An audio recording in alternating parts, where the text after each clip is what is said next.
Hello and welcome to the Financial Future Guide. I'm your guy and I'm your guide. My name is Alex and today we're looking at a very exciting up-and-coming company known as EHang. EHang is a Chinese autonomous urban air mobility company that is available on the NASDAQ under ticker symbol EH. In this video, we'll be exploring everything from what the company does, the overall potential of this market, the evaluation, the insider ownership, and finally, some of the risks that investors will have to take if they do choose to deploy capital into this company. Now, there's a lot to cover here, so let's get started. Now, EHang IPO'd on the NASDAQ at the end of 2019 and did not see a lot of stock price movement over the last year. Now, since the end of October 2020, the company is up 1,460%. This is a huge move and the company is now valued at $6.79 billion. Now, is this a ridiculous valuation for a company that's not profitable? Or is this a case similar to Tesla, in which both the potential of the company and the potential market is so impressive that this company will trade at significantly high premiums as investors expect impressive results in the future? Here we have the stock quote for EHang Holdings Limited. All values displayed on here are in US dollars.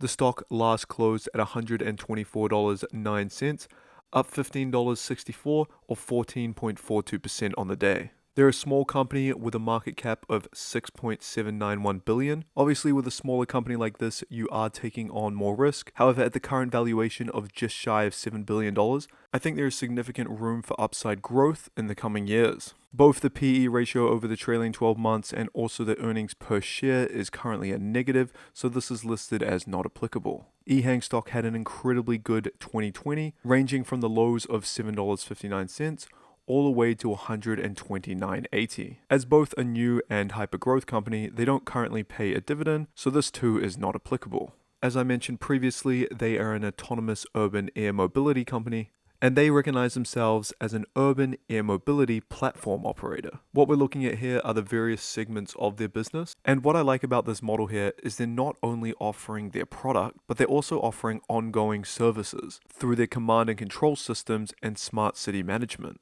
In 2019, Morgan Stanley released a research paper titled Flying Cars: Investment Implications of Autonomous Urban Air Mobility, and they estimate that this industry will be a $1.5 trillion total addressable market by 2040. And they did go on to say that a more bullish forecast places the market at around $2.9 trillion. Taking a look at the growth chart that they provided for this base case, which outlines the growth of the market up to 2040. We can see that they believe China will be the largest addressable market within this space, then the US and Europe, followed by the rest of the world. As we'll see shortly, EHang is already operating within some of these markets, including a strong and growing presence in China. EHang currently has a very innovative product range, and if we take a look at some of the products that they offer, they are both passenger and non-passenger vehicles. These are all intended for various uses such as sightseeing, taxi transport, heavy lift cargo, offshore delivery, urban logistics delivery, and also emergency use such as fires, ambulance, and urgent organ transplant delivery.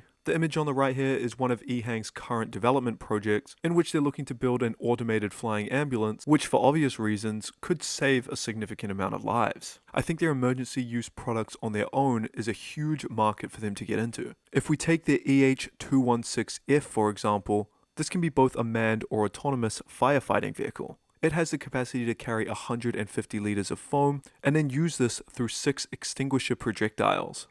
If we look at the Chinese market alone, they had 6,974 high-rise fires in 2019. This was an increase of 10.6% year over year. It's believed that China has the largest amount of high-rise buildings in the world, with 347,000 above 24 meters and 6,000 above 100 meters. On average, the height limit for conventional ladders and fire engines is up to 70 meters, which is nothing compared to the EH216F that can fight fires at up to 600 meters high. With close to 17,000 fire stations in China, if EHang controlled just this market alone, they would be a multi-billion-dollar company.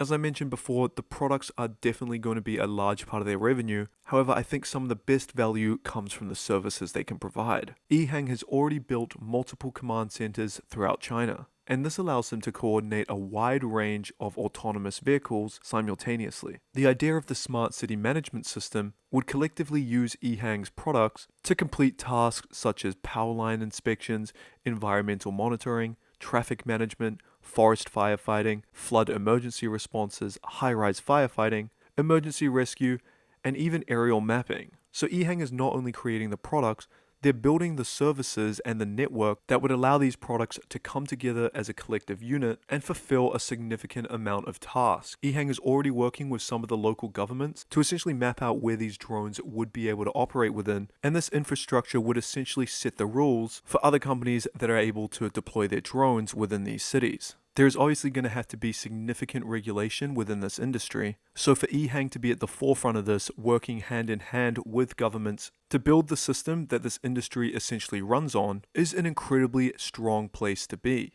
If we move along into some of the financial highlights, EHang is a fairly new company, so we're looking at the last 3 years here. We can see that from 2017 to 2018, their revenue doubled, increasing by 100.9%, and then on to 2019, a further increase of 79.8%. In turn, their gross profit has increased, but even more so, their gross margin increased from 13.2% to 50.8%, and in 2019 was 58.5%. Finally, their operating profit, in which they're not currently profitable, but their operating margin percentage has been improving quite significantly up till the end of 2019.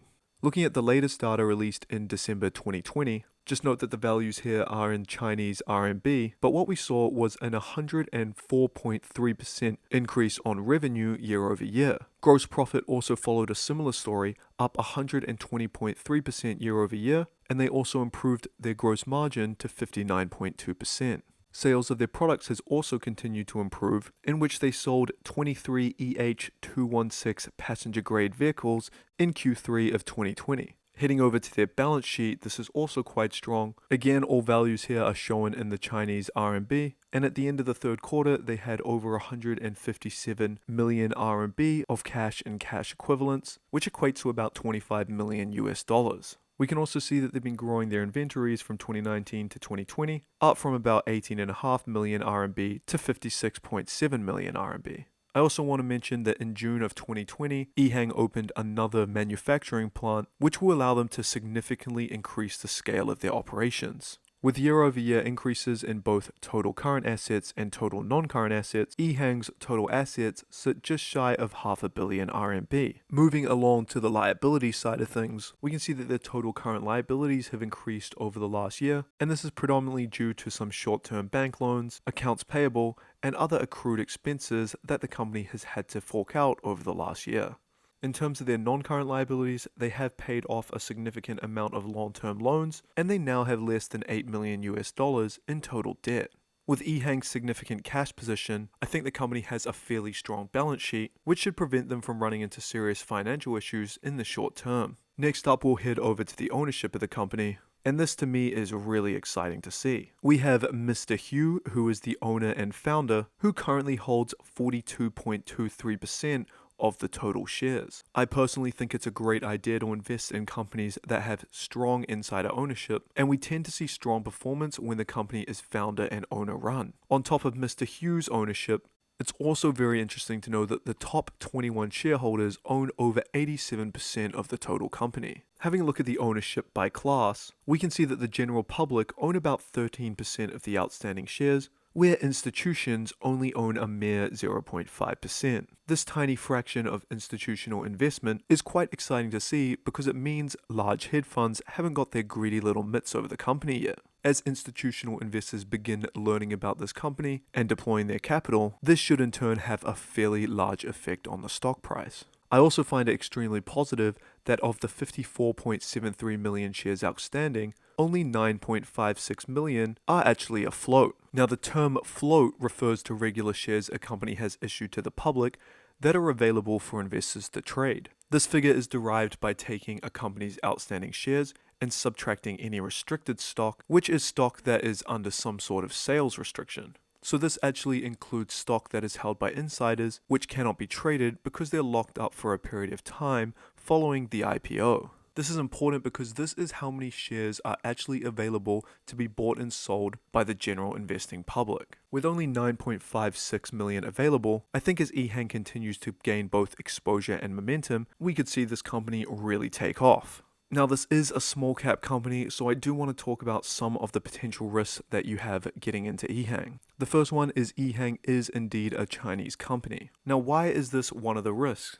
Foreign investors are not actually allowed to own Chinese companies. Instead, what investors are purchasing is a registered holding company that then has contracts with the actual company itself. So to keep it simple, when you're purchasing a Chinese company, you are only purchasing the rights to be a part of that contract, and you don't actually have any ownership within the company. So unless something changes, this is always going to be a risk for foreigners investing in Chinese companies. This should also be noted if you are an investor in companies such as Alibaba, Tencent, or even NIO. The Chinese government does have the ability to cancel these contracts at any time, therefore leaving your investment absolutely worthless. I cannot predict the likelihood of this happening, but it is incredibly important to take note of this if you are investing in Chinese companies. Next up is the safety and regulations. So obviously this is a difficult one even for land vehicles, not to mention autonomous land vehicles, not to mention autonomous aviation vehicles. I think safety is going to be a key part to play in the success of this industry, as any accidents occur could greatly tarnish the brands and the industry as a whole. In terms of regulation, as we noted previously, EHang is working with local Chinese governments to essentially put a structure in place. When it comes to the North American and European market, EHang has been in discussions in which they'll be looking to continue to allow their products to run within these markets. The EH216 model actually obtained a special flight operations certificate issued by the Transport Canada Civil Aviation Committee. With this certificate, EHang is able to conduct trial flights of the EH216, and these are routinely conducted in Quebec, Canada. EHang has had a similar experience in Carolina, USA. As this is a completely new industry, there is going to be a lot of various barriers that a company like EHang is going to run into along the way. I think it's important that EHang continues to work with government officials to ensure they're both compliant and leading the way in this growing industry. Finally, a risk that all companies face is competition. Now, through my research, I have concluded that EHang is light years ahead of competition when it comes to the autonomous sector of their business. But when it does come to man-operated vehicles, there are a few large players in this market. One of the largest is Joby Aviation. Here is one of their vehicles that operates as a taxi service, seating up to 5 people. Now, as I mentioned, this does require a pilot, so it's not quite apples to apples, but this is an American company.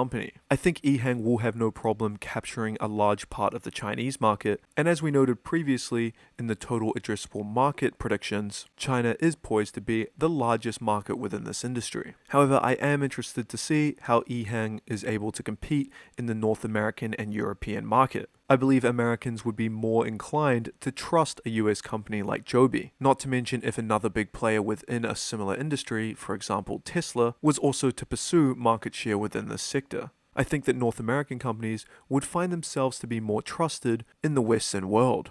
Now, these 3 risks are all incredibly important to remember if you are going to invest in this company. However, the potential upside that EHang has, and the fact that their technology is more advanced than any of their competitors, I think they do have the potential to be a huge player within this industry. If this would be the case, I do believe that EHang could be a $1 trillion company in the future.